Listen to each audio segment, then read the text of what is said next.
What is it like in your car when you travel on vacation? Because it's like everybody has their own role when you travel, right? It's Rob and Lizz in the morning, his radio.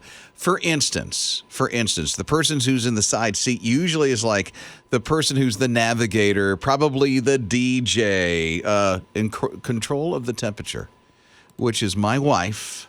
I can tell you that. Really? Yeah. She gets to control the temperature in the car? Only when she's awake.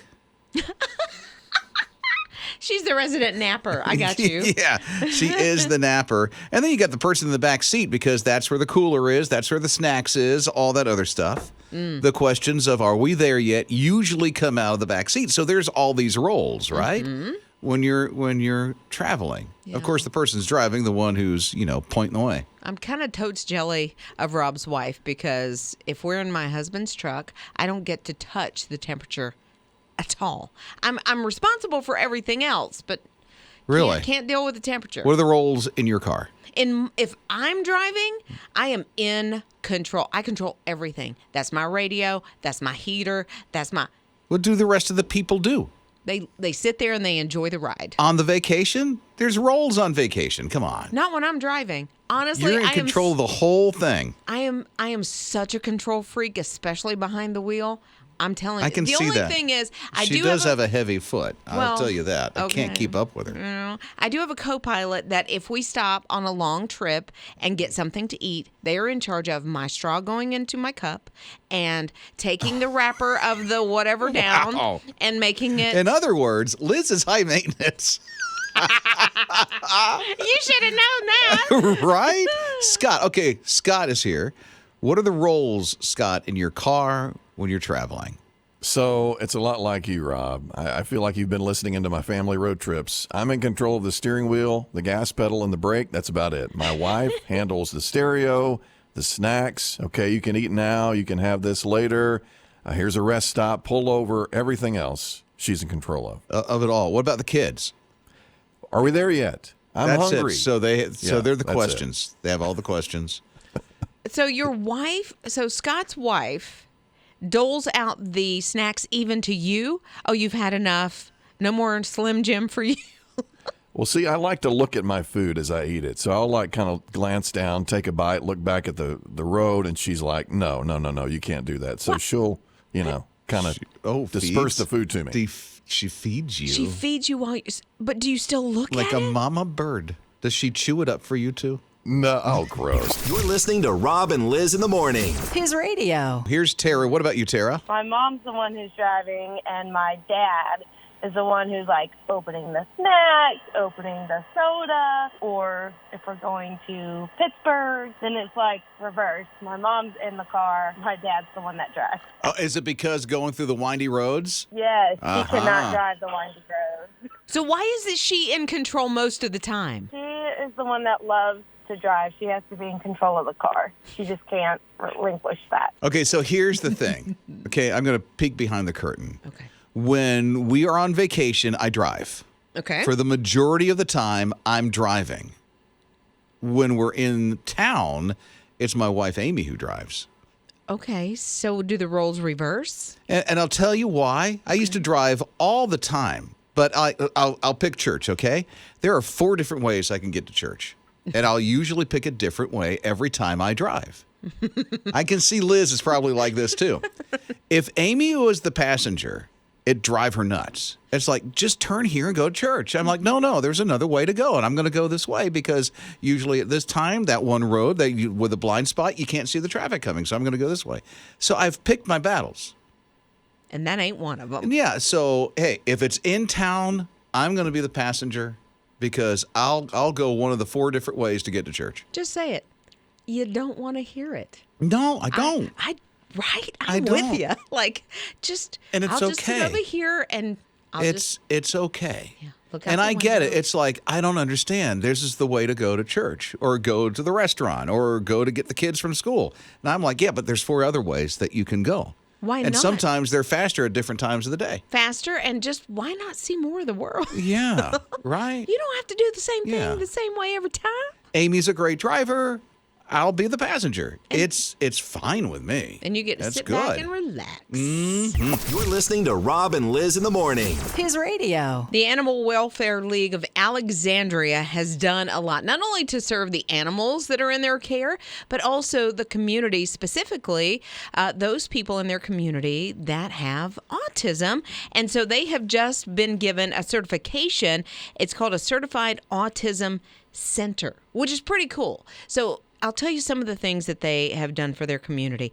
One thing that they do is they provide free sensory bags that has like a pair of noise-reducing headphones, sunglasses, fidget devices, and cards that say something like "I need" or "I feel," so they can help those that are visiting the Animal Welfare Center, and they're non-vocal.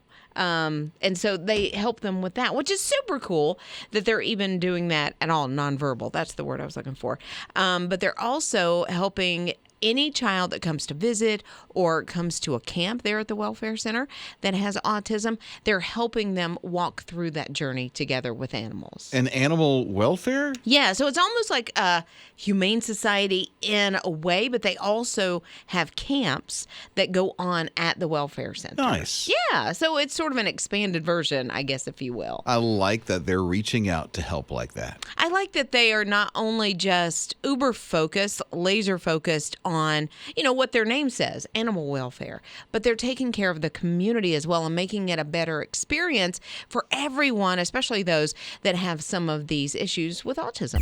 You're listening to Rob and Lizz in the morning. His radio. Oh, they come out with a new flav, and I think Scott, our news guy, is kind of excited about this. It's Rob and Lizz in the morning, his radio, new flavor of the... They do this every month. I had no idea. It's Baskin & Robbins does this every month. Yeah, I don't know if it's a new flavor every month, but I think they spotlight a flavor every month. Oh, they spotlight. Okay, that makes more sense to me. Yeah, but I think this one is totally brand new. I've never heard of it before. Okay, so this is new. Yeah, this Okay. one is, yeah. Strawberry dragon fruit, which sounds good.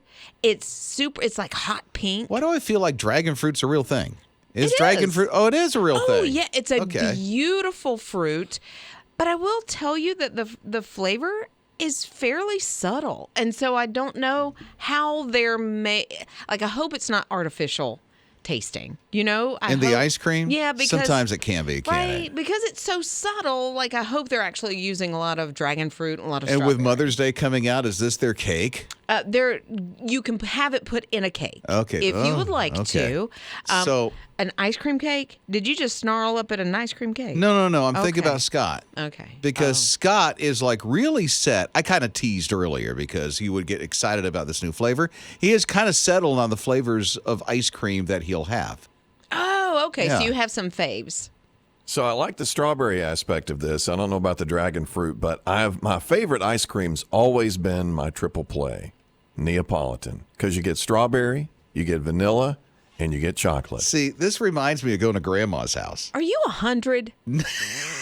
Sometimes I I'm feel just like putting it out there. Are you okay? What else do you like? I got to know. Okay, so there's Neapolitan. Yeah. Yeah. And there's another one. Yeah. Pistachio. Pistachio. You are 100. Another one my grandmother used to Yes. eat all the time. Who orders pistachio? It's so Scott good. does. It's so good. I A like. little nutty. You get that green, look to it. That's It's not great. real, but okay. What did you say? It's not real. What's not real? They put the green in the pistachio. Oh, it's still. I know. Come on. But it's still, it's iconic. nice. It is iconic. I'm missing my grandma now. Or my great grandma. You're listening to Rob and Lizz in the morning. His radio. How can I? I'll just, you know what? I'm just going to say it. Okay. All right. I have a heart for Scott today. Why? Well, okay. What was the ice cream, Scott? Well, I have two favorites, Mm-hmm. Neapolitan and pistachio. Here's Liz's reaction. What's Liz's reaction? Check this out. Are you 100? Listen, see, Like, that's like Not- great grandpa that's not territory. that's not old people ice cream. That's good stuff. listen, I think listen, you're wrong. Okay, listen. I love you, Scott. Okay, and no, it's okay. feel the same. It's okay if you eat pistachio and Neapolitan. I will say that Carol texted.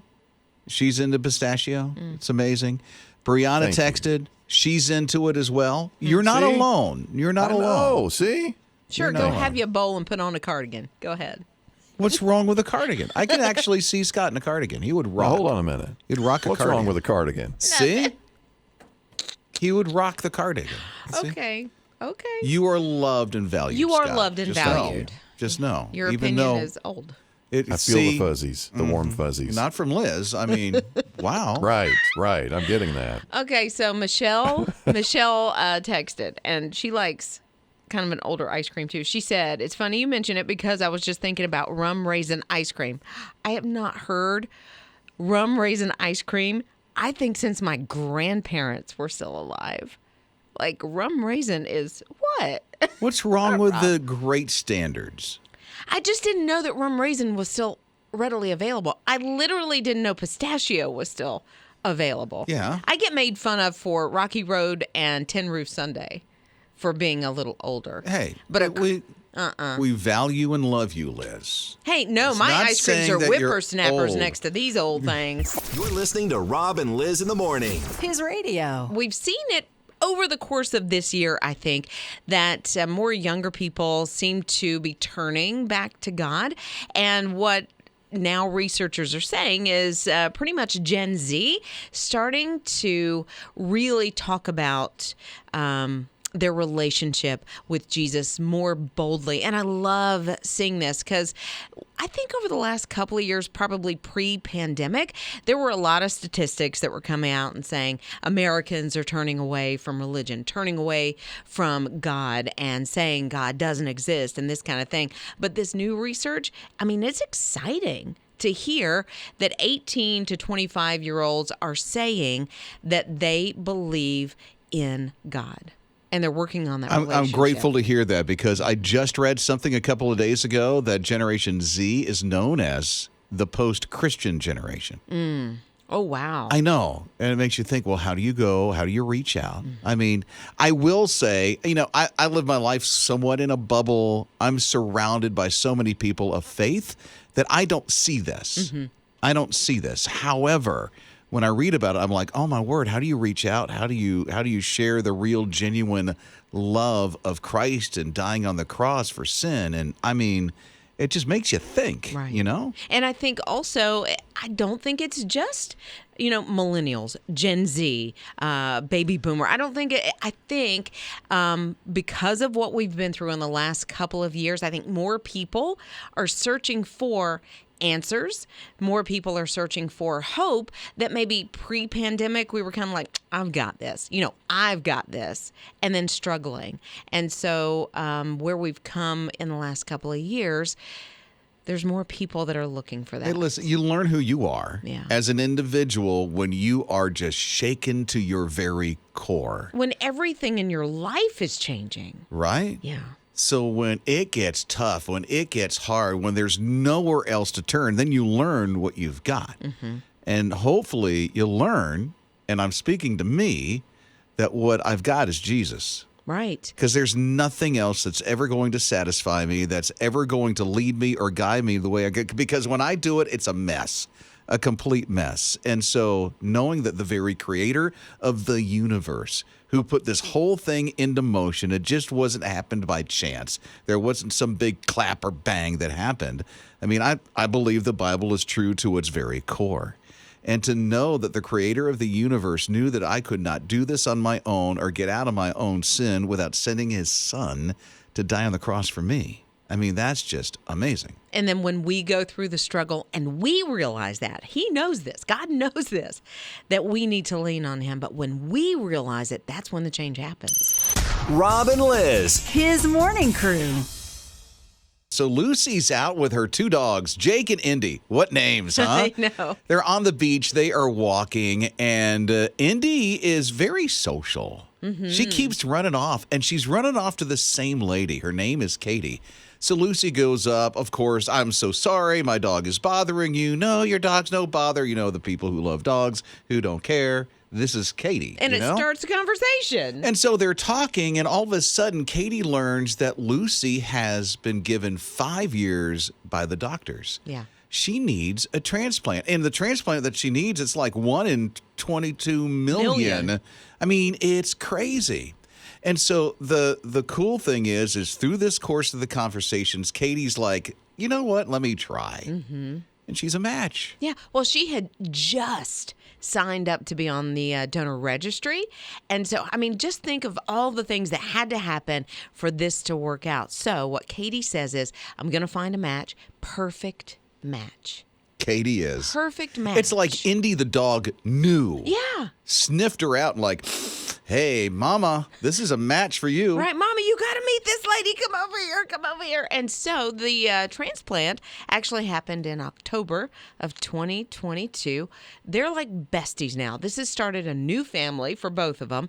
And they're in touch all the time. They even have like a gang, a kidney gang together. A kidney gang. Yeah, which is kind of cool. That. Yeah. So Lucy, who is on the beach just living life to the fullest as she can, days that she's thinking, 5 years is going to go by quick. I might as well live every moment that I can.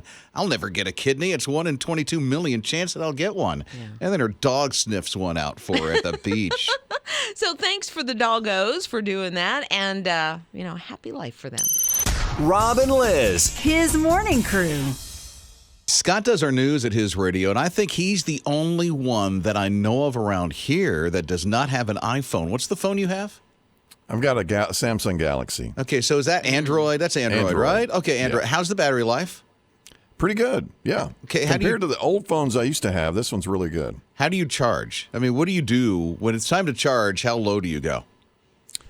It doesn't really drain down to very low. So when it gets down to about 50%, I'll usually start charging it again. Okay, so he's doing good. Most people think, I gotta wait till my phone is all the way down to at least 5% or 0. Yeah, I hear this all the time. You're going to ruin your phone. That's actually damaging the phones. Mm-hmm. They're talking about Android specifically. That's why I'm asking Scott how he charges his phone. How high do you let it go? Do you charge it to 100? All the way. 100%? 100%. They say 30 to 80%. Leave it in that range at all times. That's going to extend the life of the battery. 30%? Mm-hmm. I would be freaked out. Charged between 30 and 80%. So you keep it around 80. You charge it up to there, but don't let it go below 30. That's like letting your gas tank get to about a quarter. Oh, my goodness. Yeah, but this is a battery. This is not a... You don't put gas in your phone. No, but I'm saying it's an analogy because it's a bad analogy. That's gas. This is electricity. You just call my analogy bad? Rob and Lizz. His morning crew. This has really hit my heart. Really hard. Yes. Because if Ninja cannot fix this sourdough problem that she has, no bread is coming from Ninja this week. She planned on bringing bread. What's the issue with the sourdough again? It's not rising, and I accidentally used bleached flour instead of unbleached, so I think I might have messed it up. Okay, so the texts are coming in now at 800-447-7234. Amy texted and said, I use King Arthur's bread flour. So that's totally different. She said, I've never started her own, but it does take a while. Now listen, John texted. John says, I have a sourdough starter that I would be happy to share with Ninja. Oh, nice. And he said, I've kept it for 2 years. I can even put it in the mail. Oh, okay. Go send it through the mail. Okay, we'll send you the address. That's pretty cool. Okay, Thank you, John. Here's Kathy. What's up, Kathy? I had a sourdough business for 10 years, and it is nothing wrong with using bleached flour. Problem that she's having is with a new starter, it takes probably twice as long as you think, and I don't know where she lives, but it does a whole lot better in hot weather, especially when you're starting it. So she needs to just give it a little bit more time, feed it a few more times, and make sure it's in a very warm place. Okay, so take longer, turn on the heat real high in the house. Let it be in a warm place. Like, it's perfect in a laundry room where your dryer is going to be when you're feeding your starter and you're wanting it to bubble and everything like that and get its fermenting going, to have it in a warm place, either by an oven that's going or by a dryer that's going. It works really well that way because it will speed up the fermentation. Great idea. So, Ninja, you just need to multitask. That's actually really encouraging. You Because know? I was scared I was going to have to start over. Nope, you just keep on trucking and be patient. That's the hardest part about it all. Yeah. And I heard you're making strawberry preserves too to go She along with is? the bread. I'm going to try no- all the new things. Whoa, okay. We are the recipients. Do the laundry. right. So bring this, I guess it's a bread maker. Is it? Are you? No, gonna you're do not it in using the a bread. Dutch oven. Yeah, just a regular. Oh, I have no idea. So the sourdough thing. Yeah. Bring it in, whatever this is, into the laundry room and do the laundry. Very long. Do a lot of laundry that day. Save your laundry. Don't wash anything until it's time. John's been doing laundry for 2 years on his sourdough starter. You're listening to Rob and Liz in the morning. His radio. I don't know this Phil and Kay lady. I don't know who they are. So Phil and Miss Kay, they're making a movie about them. It's actually already been filmed. It's called The Blind, and it's going to be opening. And I love this because we have another option at the movie theaters that we can watch and save for the family. But it's coming out September 28th, and it's going to follow how Phil and Miss Kay fell in love. And then Phil had some issues. In fact, he had some addictions in his life, and he had to overcome it. Miss Kay, she stood by his side the whole time. That's good. I'm truly believing that Rob knows who these people are. I do? I know you do. Do I go to church with them? You do not go to, well, you might, but I don't think so. That'd be a long commute for one of you. Huh? So Then where do they live? I think Louisiana, but I could be wrong. I don't know anybody in Louisiana. I have to ask Ninja. She might know a little bit more. Where do they live, Ninja?